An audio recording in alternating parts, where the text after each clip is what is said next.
We're making one of those little planters.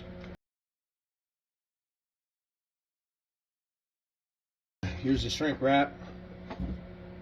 You take your jar, put a square or something on there, or whatever, your square to the bottom of it,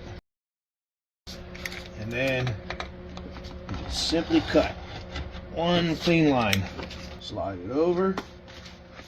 What I did, I just tapped it down to the ground, and since when it shrinks it's going to curl up, I started the bottom.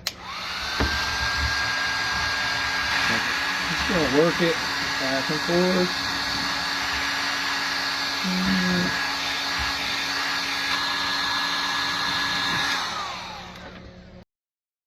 And then